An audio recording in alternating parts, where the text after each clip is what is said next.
Hello, I'm George Cleppe. I've been a parishioner at St. Joe's for about 60 years. And I started going to daily Mass when I was 5 years old. Dad had dropped me off the Mass on the way to work, and then I walked to school. And then when I was 7, then I became an altar boy, which I really enjoyed.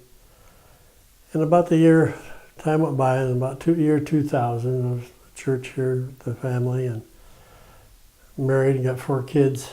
And saw an article in the bulletin about Pentecost Mass at the Unidome.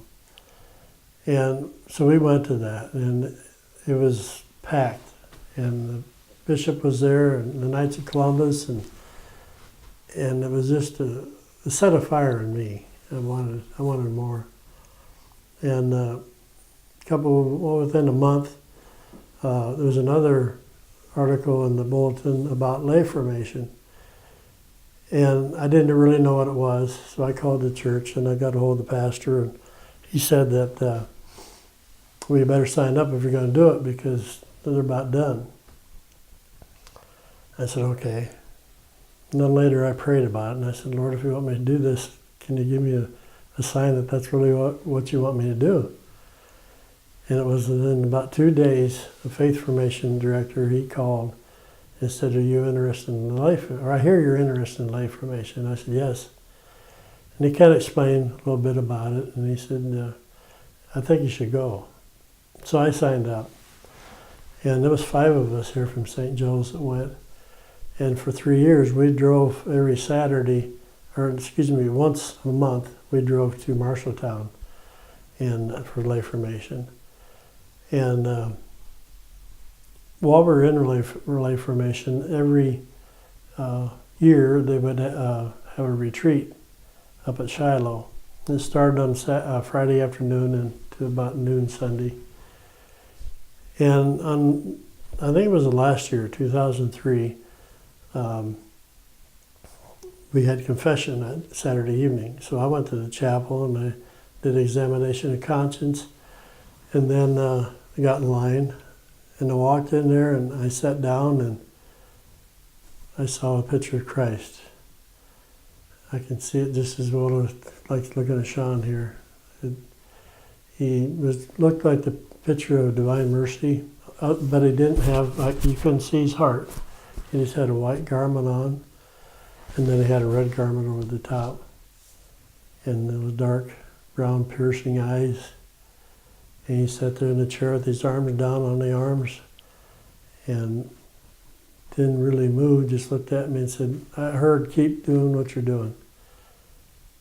And I took that as the mean to learn more about him and to keep the sacraments. And since then, I've always tried to do what I could do to learn more about him and I'm not a teacher or preacher, but I enjoy sharing the faith with others in Bible studies, reading a book or whatever. And then the priest was there, and then we went and had confession. Well, George, I will say this. You told me that story a couple of weeks ago. And one thing when he shared that story with me originally is when he went into the confessional, he sat down and looked up where the priest sits, and he saw Jesus. So I don't think when you said it right there that people fully got that idea. But he looked up and it was Jesus. And he was mesmerized, as the way he told it to me. And then Jesus said to him, keep doing what you're doing. And then like that, it was suddenly the priest. So there was like a sort of a spiritual experience you had there. It was definitely Jesus. I'll never forget it. He was just sitting there, his arms down, looking at me with the piercing eyes. It was awesome, and yet it was I don't know, an once in a lifetime experience. How often do you think about it? Quite often. Yeah. Does it motivate you to continue the Christian faith, the Christian walk? Definitely. As a Catholic, just to really persevere and try to strive to grow closer to God every day? Yes, even though you make a lot of mistakes, and I'm still who I am, but I know He's there and He's trying to help me through my weakness and everything. So I want to thank you for sharing your story today. If you ever see George in church and you haven't introduced yourself to him, or even if you have and you haven't chatted with him in a while, this is a great thing to spark up a conversation over. Get some more details from him. Ask him some more of what it was like. And so there's two reasons we're really doing these videos. One is we want to hear people's story because that builds us up. When we hear what Jesus has done in our lives, it builds us up and it gives us strengthening in our faith or questioning our faith, which is what leads us deeper. And the other is it creates an opportunity for you to approach someone maybe you haven't before. You have something to work with now to start a conversation. And the body of Christ, we become stronger as a body of Christ the more we communicate with each other. So George, again, thank you so much for sharing your story today. And what do you think? Should other people share their story?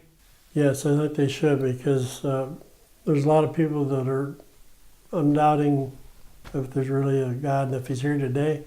And I think your testimony might help somebody else. Well, George, thank you so much for sharing your story today. And we look forward to many more awesome encounters. Thank you, Sean, and it's been a pleasure. Thank you. God bless you. God bless.